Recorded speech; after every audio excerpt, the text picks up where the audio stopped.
Today's question comes from Kay, who's one of my Facebook readers and wanted to ask me about how to grow a business. So the exact question is, Evan, you're the man. Thank you, Kay. I'm a paint producer. How do I increase sales? So, Kay, thanks for the question. I'm sure it's a question a lot of entrepreneurs face, and how do they grow their business? The first thing for you is I'd figure out, how are you different? So, right here in your marketing messaging, you always want to show how you're different than your competition. So you say you're a paint producer. That's not really telling me much. There's a ton of paint producers. What's different about your product that's really cool and you're really unique that should make people interested in your paint versus other people's paint? If it's the highest quality, or it's has a green angle to it, or it's used for specific applications, that's what you really want to focus on. First, identifying yourself. You may already know it. You know why you're different than your competitors. If you don't, then you want to find that differentiating edge. If you do know, then you want to use that in all your messaging. So anytime you're writing an email, you're explaining your business, just like this, where you wrote me an email, you want to say why you're different. Why you're a different paint producer compared to everybody else. So that's first. You want to increase sales, you got to stand out. If you're an average product, selling to average customers, and there's nothing really unique about your business, then you can't really expect amazing results, right? You got to have something that's different. So again, you already know what's different about your business, but if you do, you want to make sure you're clearly explaining that every time you're talking about your company to people. The next thing is, I try to increase my order size by going after bigger customers. So for your type of business, you got to go after the bigger orders, right? Hopefully you're not selling to friends and family and consumer market. It can be really tough to sell one-off cans of paint. You want to go after the bigger companies, the guys who are building subdivisions and retailers, as an example. So you want to make sure you're focusing on those people as much as you can. You may have to step it up. You may start small and slowly build up your name. Example with my website, we've got over 6,000 people who write for the website. And when I first started, one of my goals was to get Donald Trump on the website, because he is one of the most well-known entrepreneurs. But we didn't start going after him, because when I first started the business, I didn't have anything, right? Nobody knew who Evan Carmichael was, just some guy in Toronto who launched a website. So I started off with people who I knew in my city, and they were business coaches and marketing consultants. And then as we grew in popularity, I used their names to go after other bloggers, and we got guys like Seth Godin and Guy Kawasaki to be involved in the website. And then we slowly used their names and kept building. Eventually we were able to go after guys like Donald Trump. So that was always my goal. So you want to think big, maybe start small. Right? If you go right after the big fish, sometimes that can work, but often it doesn't. So you want to make sure you're still building the momentum underneath you to really get to that step. So for you, make sure you have that bigger goal to be able to sell much bigger quantities. So who are the people who can make, buy tens and hundreds of thousands of cans of paint from you? Those are the guys you want to be eventually selling to.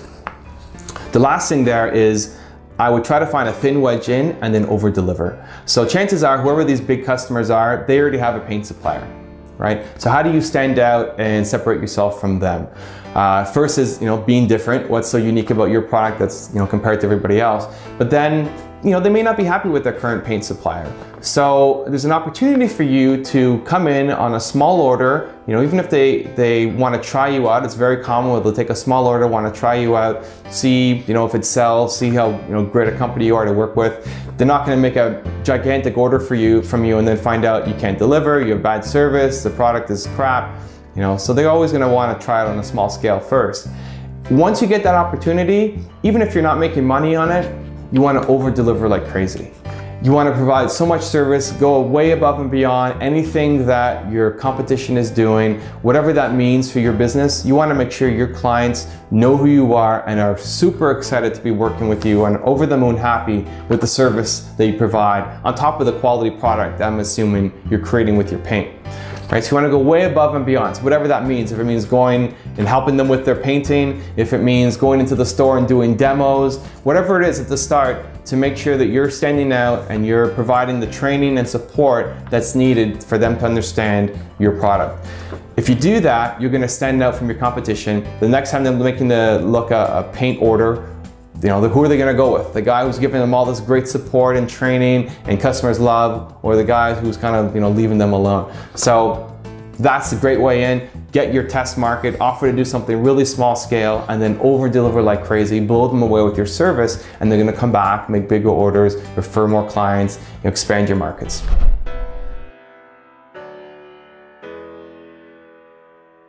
People are afraid of selling. You're afraid you're gonna get rejected. You're afraid you're gonna be seen as a greedy, slimy, selfish salesperson. The reality though is you offer a fantastic product or service. You can help people. And if you can't sell to them, they may never get the help that they so desperately need. You can do sales in an ethical way that are true to your core values. You must. Your business and your customers depend on it. So I used to have a big aversion to selling. I used to think, you have to have a big ego to do it. I didn't want to rip people off. I didn't want people to think that I was trying to, squeeze them out of money. I didn't want to get rejected. All of the typical fears that I think people have when they get into sales. And I still don't use sales as my primary tactic to go out and get business. But when you see an opportunity to help somebody, you have to give them your best effort to help them. And I had to get more into sales because I saw entrepreneurs who were struggling, who were not getting the help that they needed, and I knew I can help them, but I wasn't really passionate about selling what I was selling. I was constantly worried and living in fear. And when you live in fear, you don't make smart decisions. And I got more into it because I saw people who were failing, who should have used my help, who I could have helped, and I didn't step up, and then they failed, and they went out of business, and they made bad mistakes. I own that. That's my responsibility. That was my fault. I could have helped, and I didn't. I should have sold myself harder, and I didn't. And I let everybody down. I let them down. I let myself down. And in a broader sense, I let my family down, my community down. I have a responsibility to grow this business and to help more people. And that involves me selling myself. So fast forward to today, I had two guys on my morning show who wanted to be thought leaders. They wanted to have books. They wanted to be speakers. They wanted to be at the front of the room. They wanted to build their social media accounts and profiles. They wanted to be seen, recognized as experts in their industries, thought leaders.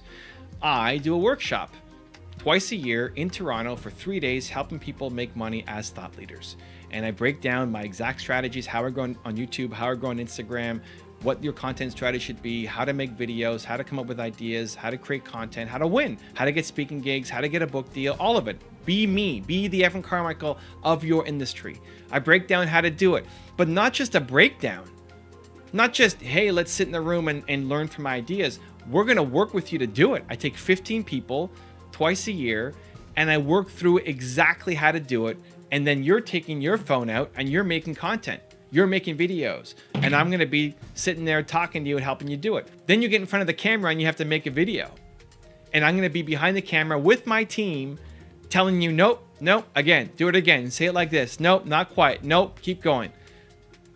A lot of personalized one-on-one mentorship. If you want to be a thought leader, it's among the best training in the world. You need to do it. If you have the budget, you can make the time free, you should come out and do it. And so I'm talking to these two people who want to be thought leaders. And I have the knowledge and I have the training to help them. I think that 3-day event should be something that they at least are aware of. And so with one of them, I walk through the entire process of what I cover in the event. And I'm trying to do it in a way that brings them value, obviously. And then the other one, I quickly mentioned it and then followed up in the DM on Instagram to say, hey, here's the event. I think it'd be good for you.